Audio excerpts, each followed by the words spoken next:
The steam from the detergent rose as the taunts rained down on her. "Did you steal that ring from the lady of the house?" The humiliation cut deeper than the cold water on her hard-working hands.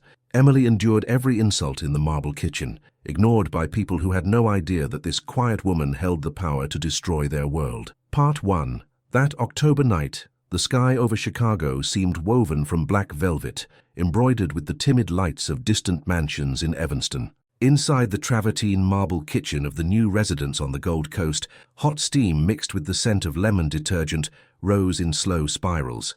Emily's hands, small but firm, plunged in and out of the sink as if they were dancing. No one there knew who she was, and maybe in that moment she didn't even know herself. Emily Johnson had always lived between two worlds. She inherited luxury when she married Michael, one of the most successful entrepreneurs in Illinois, owner of a chain of hotels that stretched from Miami to Aspen. But she carried in her heart the humility she learned from her mother, a housekeeper marked by the pain of betrayal from a man who promised to love her forever. Even living in penthouses and moving in high society circles, Emily preferred to wash her own clothes, water her geraniums and roses, and handwrite the old family recipes her grandmother taught her in the small rural town in Illinois where she was born. She knew deep in her soul that money could buy everything except the peace of someone with deep roots. That was why that night, despite being the host's legal wife, she agreed to help her friend Sarah by washing dishes at a gala event. Sarah was sick, her diabetes had flared up, and the head of the catering company threatened to fire her if she missed it.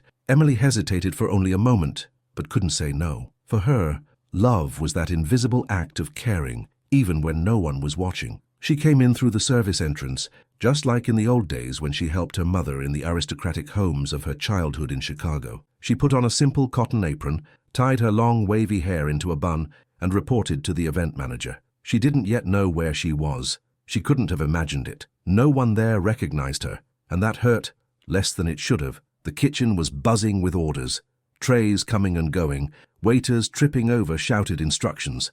Carmen, the manager, was a cold woman, with sharp words and eyes trained to look down on others.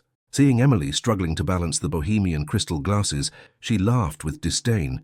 "Who taught you how to wash crystal, girl? This is baccarat, not some cheap pottery from a craft fair." Emily, her voice barely a whisper and her face flushed, apologized. She tried to focus, but fate seems to take pleasure in testing the quiet ones. When Carmen noticed the engagement ring on Emily's finger, she moved in like a predator, sensing weakness. "That ring," she said, looking at it with contempt. "Did you steal it from the lady of the house? I bet you don't even know how much that stone is worth." A few of the staff laughed. Others looked away at the decorative tiles that adorned the walls. But Emily felt, for the first time in a long time, something inside her break. It wasn't pride, it was dignity. She didn't answer. She just lowered her head, as her mother had taught her. "Stay strong, my girl. Life listens to the humbled." Minutes later, while washing gold-plated silverware, she heard louder voices and footsteps coming from the main hall. Michael's name was announced with enthusiasm. "Ladies and gentlemen, please welcome our host, Mr. Michael Johnson." The world stopped. Water was still running over Emily's hands, but her body was frozen. A co-worker commented beside her, "Can you believe this house is his? He bought it 3 weeks ago. It's gorgeous, isn't it?" Emily trembled. This was the famous mansion under renovation that Michael had said she would see later. He had bought the property without telling her. He hid it, and now here she was, washing the glasses for her own party. With wet hands and a burning heart, she walked to the entrance of the ballroom, still invisible to everyone. She saw Michael smiling among politicians and business leaders. He looked impeccable in his Hugo Boss suit, but he seemed distant, far from the man who promised to protect her, far from the love that swore to be her refuge. Emily returned to the kitchen in silence. She dried her hands. She looked at the apron. She remembered her mother, how much she suffered in life for being too humble, and she understood. This wasn't about status, it was about justice. She walked back into the ballroom. Her steps echoed like church bells in her small hometown. The guests fell silent, surprised to see a woman in an apron in the middle of the party. She wasn't trembling, she was steady, as serene as someone holding her own name in her hands. "I'm sorry to interrupt," she said, her voice sweet but firm, "but it seems there's been a misunderstanding. They say I'm a thief, that I don't know how to wash glasses, that I don't belong here." Everyone looked at each other. Carmen turned as pale as a ghost. "I just wanted to remind you that this ring was given to me by Michael Johnson, that this house was bought with the promise to protect me." and that today, while I was being humiliated, he was here among toasts. Not knowing that his wife was washing the dishes in this mansion, Michael finally saw her. The world collapsed in his expression. He tried to speak, but she raised her hand delicately. I didn't come here to fight. I came to remind you that silence is also abandonment, and that even the most beautiful love rots when it ignores injustice. Emily turned around and left, leaving behind the scent of lemon soap and the bitter taste of the truth. That night she didn't sleep with anger. She slept with relief. For the first time in months, she felt that she had chosen herself. Have you ever felt the weight of silence when you most needed to be heard? Leave us a comment telling us what city you're watching from. Give us a like if this story is touching your heart, and subscribe to find out how this journey of love and dignity continues. Can Michael win back Emily's trust, or is it too late for forgiveness? Chapter 2. The following days unfolded like a melancholic dance between resignation and hope. Emily took refuge at her friend Hope's house in a quiet, historic neighborhood in Old Town Chicago, where the smell of old brick mixed with the scent of flowers spilling from window boxes. From the window of the small bedroom Hope had offered her, she could see artists at work in their studios, their hands shaping clay with the same patience she was now trying to use to shape her future. Michael had tried to call her countless times. The messages piled up on her phone like dry leaves blown by the wind, but Emily wasn't ready to hear explanations. She needed time to understand what had happened to the woman she once was, the one who stayed silent while others made decisions for her. "Honey," Hope told her one morning, as they prepared strong drip coffee in the small but cozy kitchen, "sometimes a heart has to break to understand its true worth." Hope knew the scars of unrequited love all too well. Her husband had left her when their children were small, leaving her with 3 kids and a small neighborhood grocery store that barely made ends meet. But she had pulled through, transforming her pain into strength, her abandonment into independence. "Do you think I did the right thing?" Emily asked, distractedly stirring the cinnamon in her mug. "I think you did the only thing you could do. You stood up for yourself. But now comes the hardest part, Emily. Deciding if the love is worth the forgiveness, or if your dignity weighs more than any promise." Meanwhile, in the Gold Coast mansion, Michael walked like a lost soul through rooms that suddenly felt enormous and empty. He had fired Carmen immediately after the event, but that didn't ease the weight of guilt he carried. He had realized that, in his effort to protect Emily from the complexities of his business, he had excluded her from the most important decisions in their lives. The mansion, which he had bought as a surprise for their 5th wedding anniversary, now felt like a marble tomb. Every elegantly decorated room reminded him of his wife's absence. He had imagined taking her on a tour of the house, seeing her eyes light up with excitement as she discovered the garden with the Vermont marble fountain he had specially commissioned. He had planned to show her the study he had designed for her, with large windows overlooking the garden, where she could write her poems and read the books she loved so much. But instead of joy, he had created pain. Instead of protection, he had sown humiliation. "Sir," said Mrs. Gable, the cook who had worked for the family for 15 years, "Mrs. Johnson came by early this morning for some of her things." Michael's heart raced. "Did she talk to you? Did she say anything?" "Yes, sir. She asked about you. I told her you hadn't eaten a bite in 3 days, that you barely sleep, that you wander the house like a ghost." "Do you know what she said back?" Michael shook his head, dreading the answer. "She told me, 'Tell him I hope he finds a way to talk to me without going through other people, and when he does, I don't want an apology for what happened, but an explanation for why he let it happen.'" Those words pierced Michael's chest like shards of glass. Emily didn't want to hear "I'm sorry." She wanted to understand how they had gotten to this point. She wanted to know when she had stopped being his partner and become someone to be protected by being kept in the dark. That afternoon, Michael made a decision. He drove to Old Town, but not to Hope's house. He went to walk the cobblestone streets where he and Emily had strolled when they were dating, when he was still a young entrepreneur full of dreams, and she was a literature student working weekends at a bookstore downtown. He stopped in front of St. Michael's Church, where they had married 7 years ago. The courtyard was full of maple trees, their fiery autumn leaves covering the ground like a carpet. He sat there on the same bench where Emily used to wait for him after her university classes. He remembered the first time he saw her. She was organizing a poetry reading at the bookstore with that serene focus that characterized her. She wore a simple blue cotton dress and her hair was in a braid. When she looked up and their eyes met, Michael knew he had found the woman he wanted to share his life with. "Excuse me?" he had said, approaching timidly. "Do you know what time the reading starts?" "In half an hour," she replied with a smile that lit up the whole place. "Do you like poetry?" "Not really," he confessed honestly, "but I like the way you look organizing all this." She had blushed, but didn't look away. That night, after listening to 3 local poets recite verses about love and heartbreak, Michael dared to ask her out for coffee. "My name is Michael," he said, extending his hand. "Emily," she replied. "It's nice to meet you, Emily." That conversation had been the beginning of everything. Michael remembered how, over the following months, they had gotten to know each other slowly. He told her about his dreams of expanding the small hotel he had inherited from his grandfather. She read him poems and told him about the books that were changing the way she saw the world. When Michael proposed, he did it at that same church on an April evening as the first spring blossoms appeared. "Emily," he had said, kneeling before her, "I want to build a life with you where we have the freedom to dream together, where we make the important decisions together, where we never have to pretend to be people we're not." And she had said yes, with tears in her eyes and a heart full of hope. Now, 7 years later, Michael wondered when he had started breaking those promises. When had he started making decisions alone? At what point had he decided that protecting her meant excluding her? Maybe it was when the business started to grow exponentially, when the hotels multiplied and the responsibilities became overwhelming. Maybe it was when he started moving in circles where wives were silent accessories, where they were expected to handle home matters, while the men handled serious business. Or maybe, and this was the most painful thing to admit, it was when he started to believe that being successful meant shielding those he loved from the weight of his worries.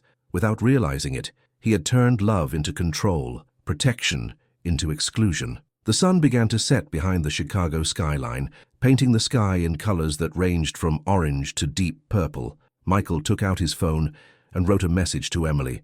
"I'm not coming to apologize.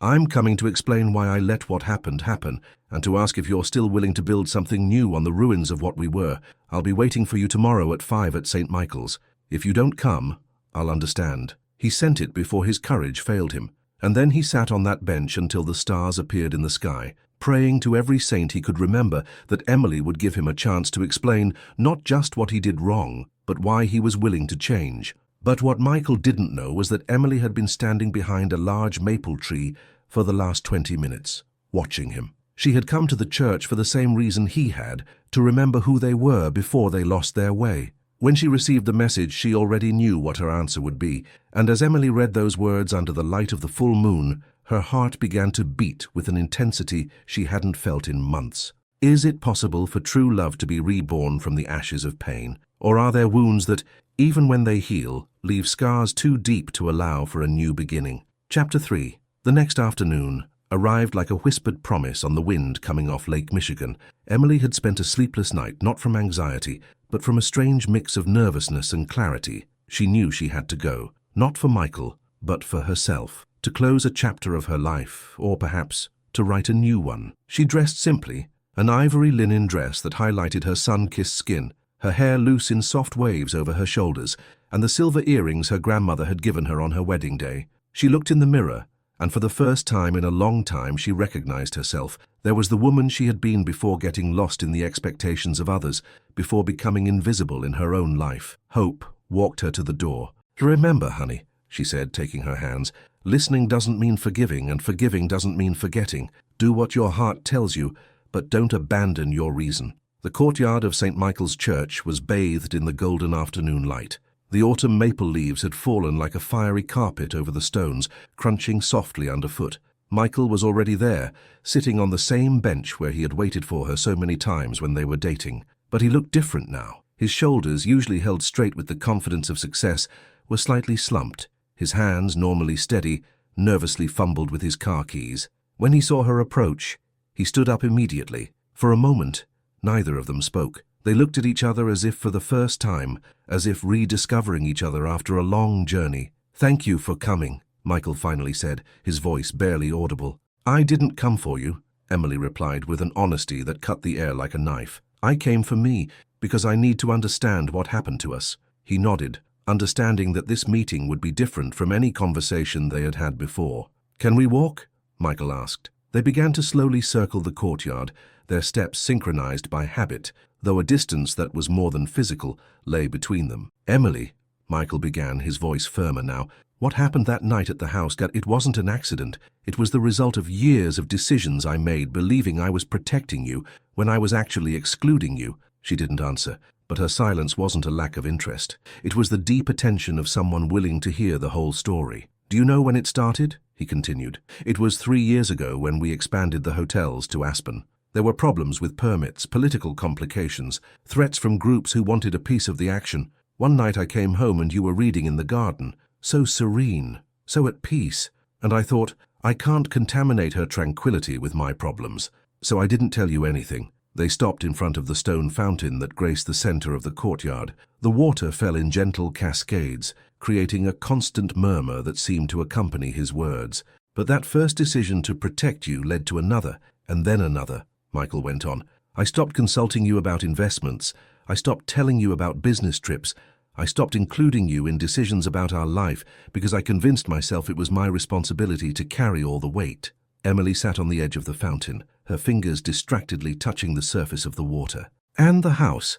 she asked, her voice calm but with a tone that demanded absolute honesty.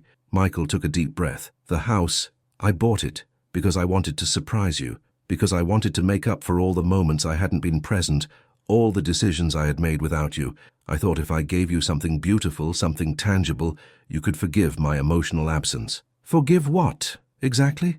Emily's question was direct, without cruelty, but without concession. "Forgive that I had turned you into my wife on paper, not my partner in life. Forgive that I had decided for you that it was better for you not to know about the complications of our business. Forgive that I had assumed you preferred comfort over the truth." The silence that followed was profound, heavy with years of unspoken misunderstandings. "Michael," Emily said finally, turning to look him directly in the eyes, "do you know what hurt me the most that night?" He shook his head. "It wasn't that they humiliated me. It wasn't that I was washing dishes in my own home. It was realizing that the man I married had disappeared without me even noticing. The Michael I knew asked my opinion on everything, from what book I was reading to what I dreamed for our future. That Michael would never have made an important decision without consulting me." Emily's words fell on Michael like rain on dry earth. He understood that his wife wasn't crying for what she had lost materially, but for the emotional connection that had eroded so gradually that neither of them had noticed until it was too late. "How did we get here?" he asked, more to himself than to her. "We got here because you confused success with wisdom and protection with control," Emily replied. "And I got here because I confused comfort with happiness and silence with peace." She rose from the fountain and began to walk toward the center of the courtyard, where a stone cross stood under the branches of an ancient oak tree. "When I was a little girl," Emily continued, "my mother used to bring me here every Sunday. I'd sit on these same benches while she lit votive candles for my father, who had abandoned us years before.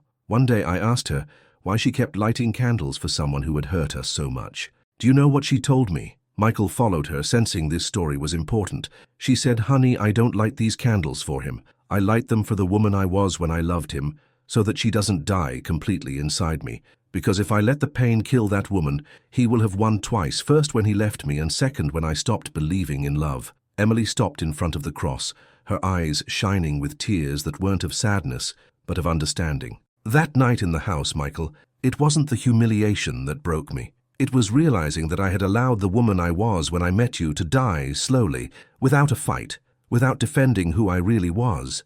Michael felt something stir in his chest, something that had been dormant for a long time. "And now?" he asked in a hoarse voice.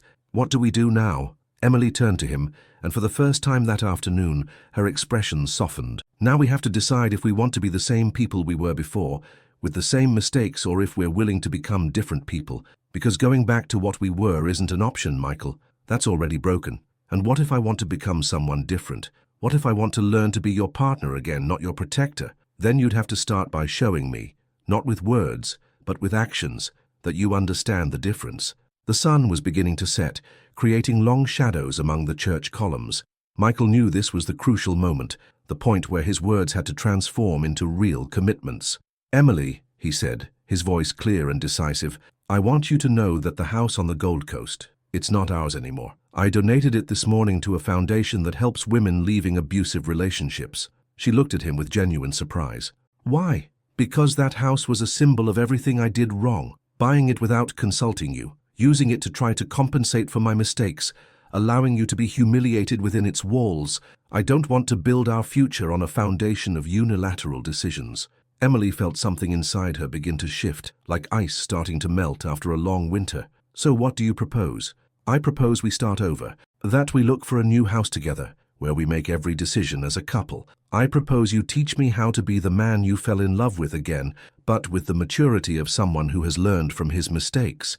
The evening breeze gently rustled the branches of the maple trees, causing more leaves to fall on them like natural confetti. Michael, Emily said after a long silence, I don't know if I can promise to love you again like I did before, but I can promise that I'm willing to get to know the man you want to become. It was then that he understood that forgiveness wasn't the end of the process, but the beginning, and that winning back his wife's heart wouldn't be a matter of grand gestures, but of small daily decisions to include her, respect her, and value her voice in every aspect of their lives. As they walked together toward the exit of the courtyard, neither of them knew for sure what the future held, but for the first time in years, they both felt they were walking in the same direction. Have you ever had to recognize your own mistakes in a relationship? Do you think Michael deserves a second chance, or are some actions unforgivable? Share your opinion in the comments.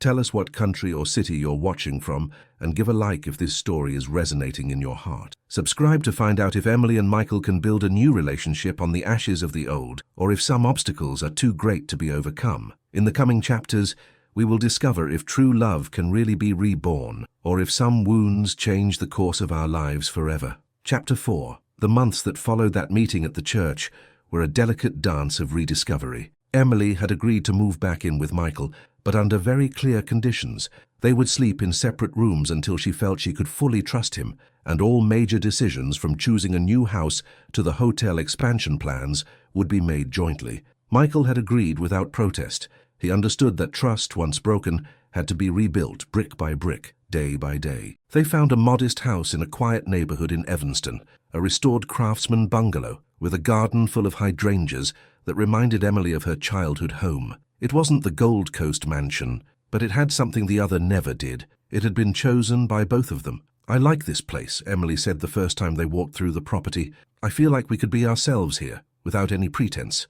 Michael watched as she touched the wooden trim, how her eyes lit up imagining how they would decorate each room together. He realized that in all their years of marriage, he had never paid real attention to what made her happy. He had assumed that luxury and comfort were enough, without understanding that for Emily, happiness lay in the simple things: a garden to plant her herbs, a kitchen with a window to the morning light, a study where she could write in peace. The routine they established was different from anything they had lived before. Michael had delegated more responsibilities to his managers so he could spend his afternoons at home. They cooked together, walked the tree-lined streets of the neighborhood, and visited local farmers' markets where Emily knew all the vendors by name. One November afternoon, while preparing a complex family recipe BBQ sauce, she asked him something that took him by surprise. Michael, why did you never ask me if I wanted to be involved in the business? He stopped in the middle of smoking the peppers, the question hanging in the air like the spicy aroma that filled the kitchen. I guess I assumed you weren't interested. You always preferred your books, your writing. But did you ever ask? Michael turned to her, a chipotle pepper still in his hand. No, he admitted. I never asked. Emily continued grinding spices in the mortar and pestle they had bought at a local market. All these years, while you were expanding the hotels, I was reading about hotel management, sustainable tourism, about how to create authentic experiences for travelers. I thought maybe one day you would ask for my opinion, that you would include me in a project. Michael felt as if he had been punched in the gut. It wasn't just that he had excluded Emily from important decisions. He had wasted the opportunity to have a true partner, someone whose perspective could have tremendously enriched his businesses. Would you like to get involved now? He asked cautiously. She looked up from the mortar, her eyes shining with an intensity he hadn't seen in years. I'd love to, but only if it's because you truly value what I could contribute, not because you feel guilty. And so Emily became the director of cultural experiences for Michael's hotels. Her first proposal was to transform one of the hotels in Key West into a center for cultural tourism, where guests could learn about local traditions, participate in craft workshops, and learn the true history of the region. Tourists don't just want a luxurious place to stay, Emily explained during the first executive meeting she attended. They want connection, authenticity, stories they can take home in their hearts, not just in their photographs. The managers listened to her attentively, Surprised by the depth of her knowledge and the clarity of her vision, Michael felt proud, but also humbled, realizing how much talent he had always had by his side without knowing how to leverage it. However, not everything was harmonious in their rebuilding process. There were nights when the physical distance between their rooms felt like an emotional chasm. There were moments when Emily would fall silent during meals, lost in thoughts Michael didn't dare to ask about, and there were times when he felt the temptation to make quick decisions without consulting her, falling back into the old patterns that had caused so much harm. One of those times came in December, when an opportunity arose to expand to Charleston. A Japanese investor was interested in forming a partnership, but required an immediate response. Michael felt the familiar urgency, the adrenaline of business calling him to act fast. He was about to sign the preliminary contract when he remembered Emily's words. All major decisions would be made jointly. That night, during dinner, he presented the full proposal to her. "I know they need an answer tomorrow," Michael said, "but I'm not signing anything without knowing what you think." Emily studied the documents for over an hour, asking questions Michael hadn't considered. "Did you research this investor's reputation in Japan? Did you check how he manages his properties there? Did you verify if his labor standards align with ours?" Michael realized that in his enthusiasm for expansion, he had overlooked fundamental aspects. They spent the entire night researching, making international calls, consulting with lawyers specializing in foreign investment. By dawn, they had a decision: reject the proposal. "His labor history in other countries is questionable," Emily explained. "If we partner with him, we would be compromising everything we've built on respect for our employees." Michael canceled the meeting, losing what many would have considered a multi-million-dollar opportunity. But that night, when Emily smiled at him for the first time in months with genuine pride, he knew he had made the right choice. "Thank you," she told him, "for listening to me, for trusting my judgment. Thank you for saving me from a mistake that could have been catastrophic." It was in that moment that Emily reached out and, for the first time since the night of the humiliation, took his hand. "Michael," she said softly, "I think we're learning to be a team again." But just when it seemed they had found their rhythm, an obstacle appeared that neither of them had anticipated. Hope, Emily's dear friend, had fallen gravely ill. Doctors diagnosed advanced-stage pancreatic cancer. Emily became her primary caregiver, dividing her time between the hotel projects, her rebuilding marriage, and the needs of her beloved friend. "You can't be everywhere at once," Michael told her one night, after finding her asleep over workbooks at the kitchen table. "Hope was there for me when I needed her most," Emily replied, with dark circles under her eyes but with unwavering determination. "I'm not going to abandon her now." Michael understood, but he also saw how the stress was affecting his wife. He decided to do something the old Michael would have never considered. He completely rearranged his schedules so he could help care for Hope, too. "So you don't have to do this," Emily told him when she saw him arrive at the hospital with a bag full of things for Hope. "Yes, I do," he replied, "because anything that matters to you matters to me, and because I've learned that love isn't just protecting the one you love, but walking with them through their battles." Over the next few weeks, Michael saw a side of Emily he had never fully witnessed: her infinite capacity for care, her emotional fortitude, her ability to find hope in the darkest of times. He saw her read poems to Hope when the pain was too much for conversation. He saw her sing lullabies when the morphine made her delirious.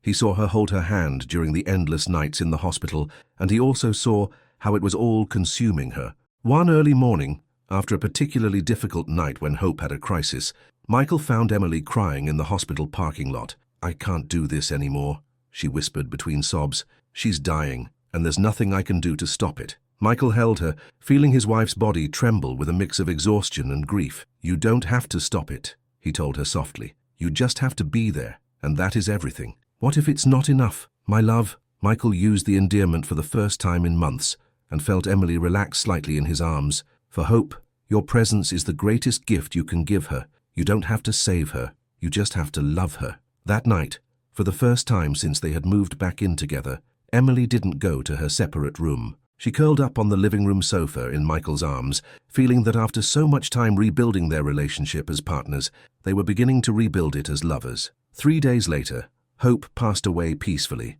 with Emily and Michael by her side, holding her hands as she departed from this world.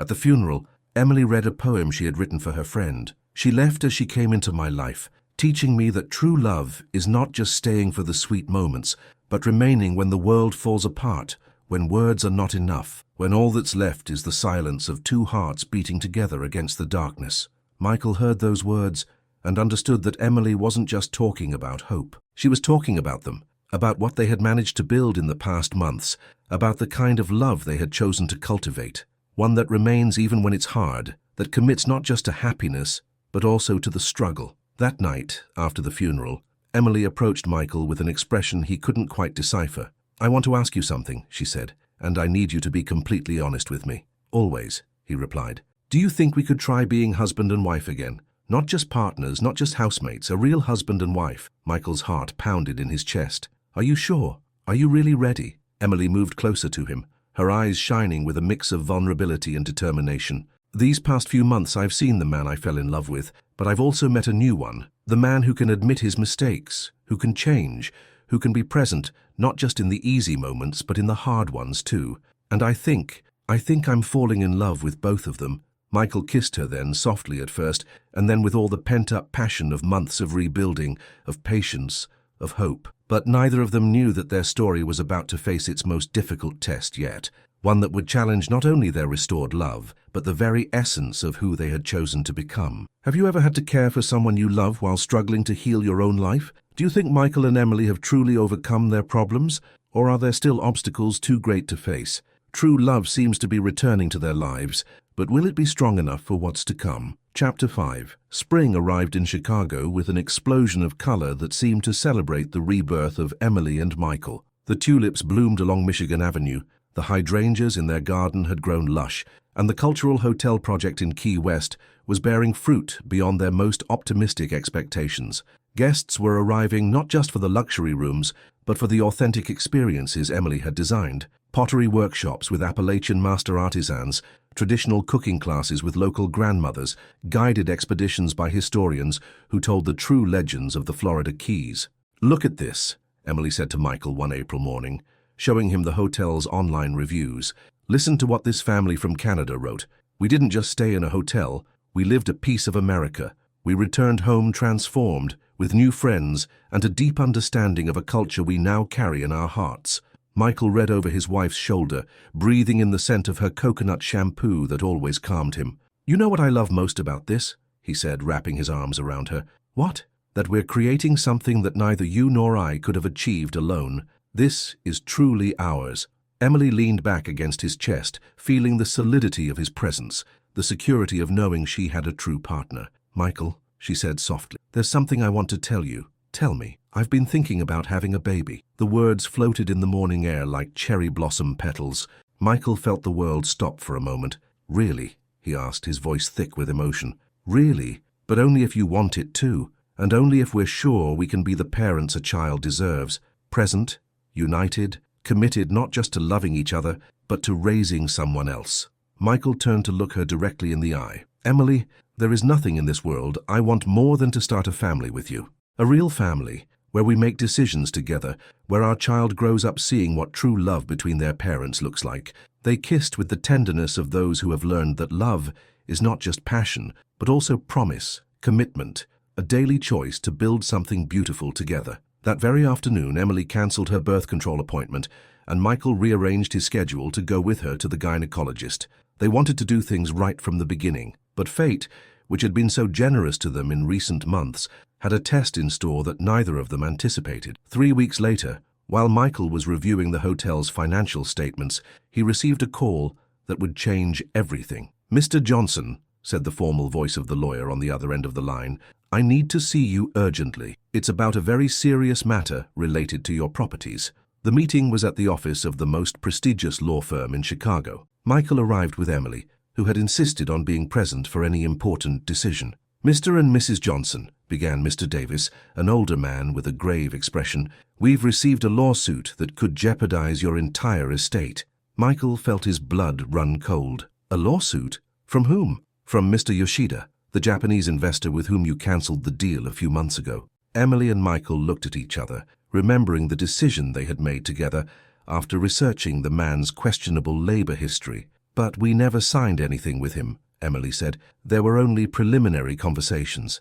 "Exactly. But he alleges there was a verbal agreement that you broke in bad faith, causing him millions in losses, as he had to cancel investments he had made in Charleston based on that supposed partnership. The lawyer spread a thick folder across the table. He is suing for $50 million in damages, and he has evidence that, I must admit, looks convincing. Call recordings, emails, witness testimonies, claiming there was a firm commitment. Michael reviewed the documents, feeling as if he were being punched in the stomach. He recognized some of the conversations, but they had been misinterpreted, taken out of context, manipulated to make it seem like there had been promises he never made. "This is impossible," he muttered. "We researched everything. We made the right decision." "The problem," the lawyer continued, "is that he is alleging that Mrs. Johnson maliciously interfered in the negotiations, that she convinced you to break an agreement that was practically a done deal."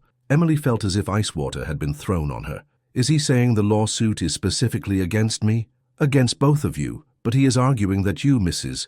Johnson, lacked the knowledge and experience to evaluate a business opportunity of that magnitude, and that your interference cost his client millions." The room filled with a tense silence. Emily understood perfectly what was happening. They weren't just attacking their finances, but the legitimacy of her role as Michael's partner, her right to have a voice in business decisions. "What are our options?" Michael asked. "Legally, we can fight the lawsuit. I am confident we can prove there was never a binding agreement, but the process could take years and cost millions in legal fees. In the meantime, all your properties would be frozen. You couldn't sell, invest, or expand." "And the other option?" The lawyer took a deep breath. "Yoshida has made an out-of-court settlement offer. He is willing to drop the lawsuit in exchange for you paying him $15 million and for Mrs. Johnson to permanently step down from any involvement in the hotel chain's business." The words fell like bombs in the room. Emily felt the world sway around her. Everything she had built, everything she had proven, the entire journey she had taken to become a true partner to Michael, all of it was being threatened. "This is extortion," Michael said, his voice trembling with rage. "It's a legal settlement," the lawyer corrected, "and I must warn you that if you don't accept it and we lose the case, you could lose everything. The hotels, this house, your savings, everything." They left the office in silence, each lost in their own thoughts. On the way home, neither spoke. The weight of what they had just heard was too great for immediate words. That night, sitting in their garden under the stars, they finally talked. "This is exactly what he wants," Emily said, "to separate us. To make you believe that being with me is too expensive." "I will never believe that," Michael responded immediately. "Never." "But Michael, you have to be practical. If we lose everything, we'll have no hotels, no house, nothing to support the family we want to build. And if we accept the settlement..." Emily closed her eyes, feeling each word cut her soul. "If we accept the settlement, we preserve the hotels. We maintain our financial future. But I have to give up everything I've built, everything I've proven I can do." They sat in silence for a long time, the sound of crickets filling the night.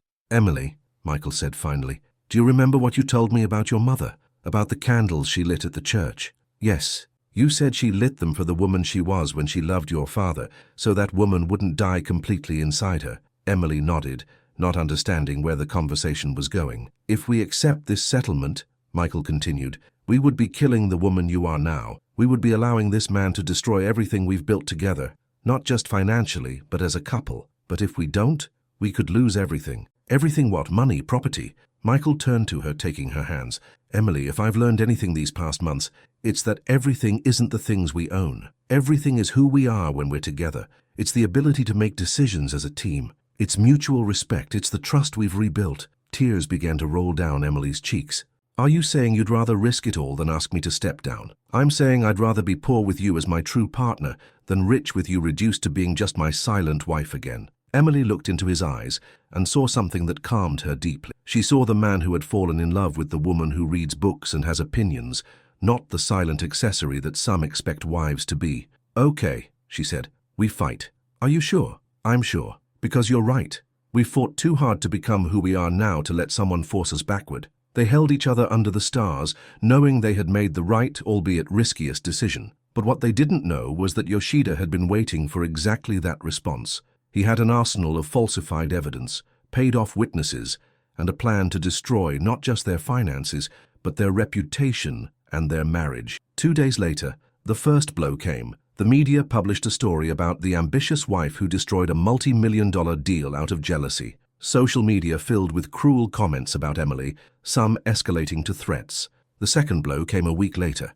3 hotel employees bribed by Yoshida testified that they had heard Emily say she wouldn't let any foreigner take advantage of her husband, suggesting her opposition to the deal had been xenophobic and not based on valid business criteria. The third blow was the most devastating. Yoshida leaked edited recordings of phone conversations where it seemed Michael had explicitly promised to form the partnership, cutting out the parts where he had clearly stated that everything was subject to due diligence and approval. "He is systematically destroying us," Mr. Davis told them during an emergency meeting. "Public opinion is against you. The media has turned you into villains, and now these recordings, even though we know they're edited, they're going to be very difficult to discredit in court." Emily had become virtually housebound to avoid the reporters who followed her.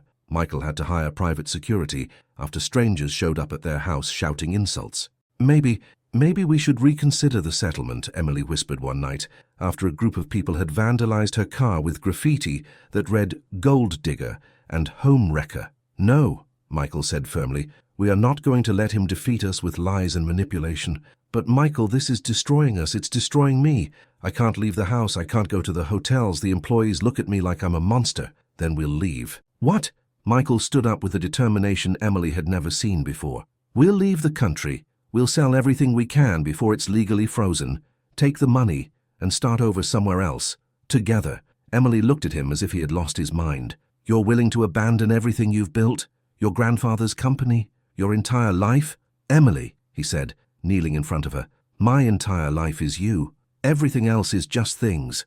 And things can be rebuilt, but what we have, that's irreplaceable." It was then that Emily realized the true magnitude of what they had achieved together. It wasn't just that they had rebuilt their marriage, they had created something entirely new, something so solid that they could risk everything to protect it. "Where would we go?" she asked. "Wherever you want. Canada, Portugal, New Zealand, anywhere we can start over and be free to be who we really are." Emily closed her eyes, imagining a completely different life, far from the hotels, far from social pressures, far from the expectations of others. A life where only the two of them and the family they wanted to build mattered. "You know what?" she finally said. "Let's do it." But just as they had made the decision to flee, something happened that would change the course of their entire story. Have you ever had to choose between fighting for what you believe is right and protecting what you love most? Do you think Michael and Emily are making the right decision by considering running away, or should they stay and fight, no matter the consequences? Love has brought them this far, but will it be enough for what's to come? Chapter 6. The miracle arrived in the most unexpected way, as miracles often do, through human kindness when it is least expected. It was a rainy May morning. Emily was packing her books, preparing for the new life they had decided to build in Canada, when the doorbell rang. Through the peephole, she saw a young woman she didn't recognize, accompanied by an older man who looked like a lawyer. "Mrs. Johnson," the woman said when Emily cautiously opened the door, "my name is Keiko Tanaka. I'm a journalist with the Nikkei newspaper in Tokyo, and I have information that could completely change your situation." Emily hesitated, after weeks of media harassment, but something in the woman's serious, honest expression convinced her to listen. "Mrs. Johnson," Keiko continued once they were seated in the living room, "I have been investigating Masato Yoshida for months. He is an international con artist who has used the same method in 5 different countries. He targets successful entrepreneurs, simulates negotiations, deliberately sabotages them, and then sues them for astronomical amounts." Emily felt her heart race. "Do you have proof?" "I have a great deal of proof, and not just mine. There are victims in Brazil, Argentina, Colombia, and Spain who are willing to testify. They all followed the same pattern: attractive proposals, due diligence revealing ethical problems, cancellation of the deal, and multi-million-dollar lawsuits." The man accompanying Keiko opened a briefcase full of documents. "I am Prosecutor Yamamoto, from Japan's Office of International Financial Crimes. We have been tracking Yoshida for 3 years. His activities in the United States are the piece we were missing to build a solid case against him." Just then, Michael arrived, soaked from the rain, carrying more boxes for the move. Seeing the visitors, he tensed immediately. "They're here to help us," Emily told him quickly, and proceeded to explain everything she had just heard. "But there's more," Keiko continued. "We have the original, unedited recordings of your phone conversations, and we have evidence that he bribed your employees to lie." Over the next few hours, the Japanese visitors showed them an arsenal of evidence that would not only prove their innocence, but would send Yoshida to prison for international fraud. "Why are you helping us?" Michael asked, still processing the information. Because when I read about your case in the American media, Keiko replied, I immediately recognized the pattern. Yoshida isn't just scamming you. He's using your case to validate his method and apply it in other countries. Stopping him here means saving many other families. Furthermore, added Prosecutor Yamamoto, what I read about Mrs. Johnson and her work with cultural tourism impressed me greatly. In Japan, we deeply value people who work to preserve and share cultural traditions. What she has achieved in Key West is exactly the kind of project my country would want to support, honestly. Emily felt tears begin to well up. After weeks of being portrayed as a villain, of being insulted and threatened, hearing someone value her work moved her deeply. The legal battle that followed was intense but swift. With the Japanese evidence, Yoshida's case crumbled in less than a month. The media outlets that had destroyed Emily's reputation were forced to publish full retractions. The bribed employees confessed and apologized publicly. Yoshida was arrested at Chicago O'Hare Airport, trying to flee to South Korea, and was extradited to Japan to face charges of international fraud. But the real reward came 2 weeks later, when Keiko returned with a proposal that left Michael and Emily speechless. The Japanese government, she announced, wants to fund a cultural exchange program between the United States and Japan. Based on the model you created in Key West, they want to establish a network of cultural hotels in both countries where travelers can experience authentic cultural immersion. Are you offering us a job? Emily asked, incredulous. We are offering you a partnership. You would run the operation in the United States and oversee the program's development in Japan. It's a $200 million investment over 5 years. Michael and Emily looked at each other, remembering that just a few weeks ago they were packing to flee the country with nothing but the love they had for each other. There is one condition, Keiko continued. Mrs. Johnson must be the CEO of the project. Our investors were impressed not only by her work, but by her integrity throughout this entire process. They specifically want to work with her. That night, after their visitors had left, Michael and Emily sat in their garden, still processing everything that had happened. Can you believe it? Emily said. From being on the verge of losing everything, we now have the biggest opportunity of our lives. No, Michael corrected. The biggest opportunity of our lives was deciding to fight together instead of giving up. Everything else is just the reward for having made the right decisions. They sat in silence, listening to the sound of water dripping from the leaves after the rain. Michael, Emily said suddenly, do you know what I love most about all of this?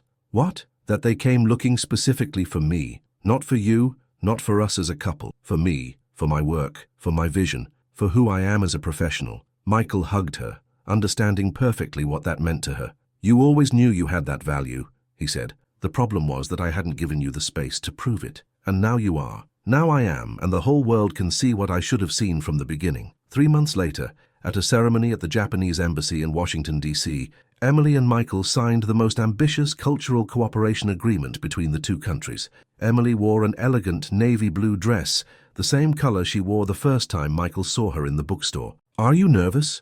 Michael asked as they waited for their turn to sign. No, she replied, surprising herself. I'm excited, I'm ready. During the speech she gave after the signing, Emily spoke about the importance of building cultural bridges, of creating spaces where people can get to know each other beyond stereotypes and prejudices. But she also spoke about something more personal. This project would not have been possible without having learned a fundamental lesson, that the strongest partnerships, whether between countries or between people, are built on a foundation of mutual respect, honest communication, and the willingness to grow together. My husband and I have learned that true love is not protecting the other from difficulties, but facing them together as a team. Michael listened from the audience, feeling a pride so deep he thought his heart would burst. After the ceremony, as they headed home, Emily placed her hand on her stomach. Michael, she said with a mysterious smile, there's something I need to tell you. What? I went to the doctor this morning. Michael pulled the car over to the shoulder, his heart pounding. And? We're pregnant. Michael's shout of joy could probably be heard 3 towns over. He got out of the car, ran to Emily's side, picked her up and spun her around as they both laughed and cried at the same time. Are you sure? Are you completely sure?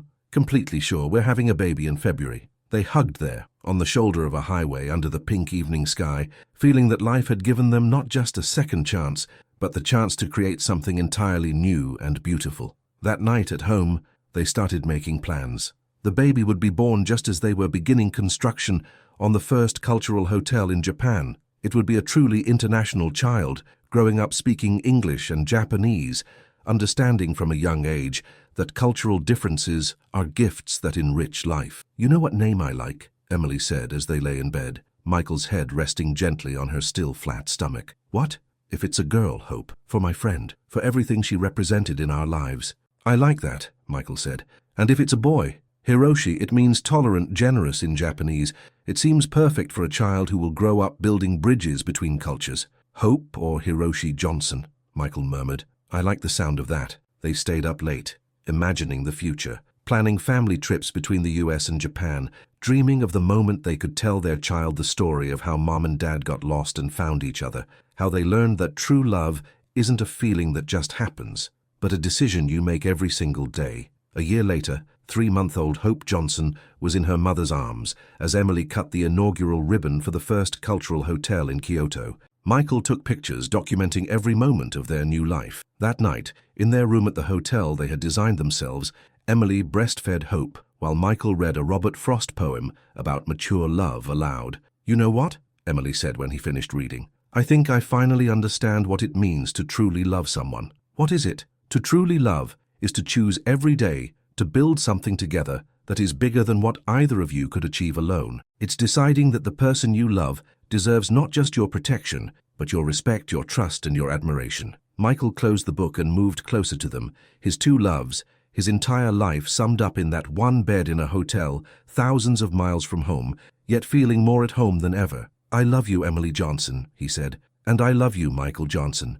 I love you for who you were when we met. I love you for who you chose to become when we almost lost each other, and I love you for who we are being together now." Little Hope had fallen asleep between them, a tiny smile on her lips, as if she knew she had been born into a family where love had been tested and had emerged stronger. And as the lights of Kyoto shone softly through the window, Emily and Michael fell asleep, knowing they had achieved something many couples search for their entire lives without finding. They had learned to love each other, not despite their imperfections, but through them building on the ruins of who they were, a better version of who they could become. Because true love, they discovered, isn't finding the perfect person, but choosing every day to be the perfect partner for the imperfect person you love. And in that daily choice, in that constant decision to grow together, they had found not just happiness, but fulfillment.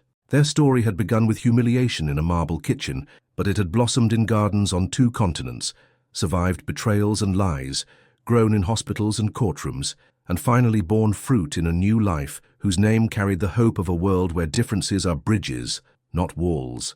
And if anyone were to ask them the secret to their success, they would both say the same thing. They learned that true love is not just staying together when it's easy, but choosing each other every day, especially when it's hard. Because true love is not a fairy tale, it's something much better. It's a real story built day by day, decision by decision, by 2 people who decided that together they could be more than they ever dreamed of being apart. Dear readers, we have reached the end of this beautiful story of Michael and Emily, a story that teaches us that true love can be reborn even after the deepest wounds if we are willing to fight for it. What do you think of this ending? Do you believe Michael and Emily have built an authentic and lasting love? Did you identify with any part of their journey? We would love to hear your opinion in the comments. Tell us what city or country you're watching from. Share if this story touched a sensitive chord in your heart, and give us a like if you think more people need to hear this story of hope and second chances. If you enjoyed this narrative, subscribe to our channel for more stories that celebrate the strength of true love, the importance of personal dignity, and the transformative power of forgiveness. Do you have a love story you'd like us to narrate? Is there a relationship topic you'd like us to explore? Leave your suggestions in the comments. Remember, true love isn't perfect, but it is real. And as Emily and Michael taught us, it is always worth fighting for. Until the next story, and may true love fill your lives with hope and happiness.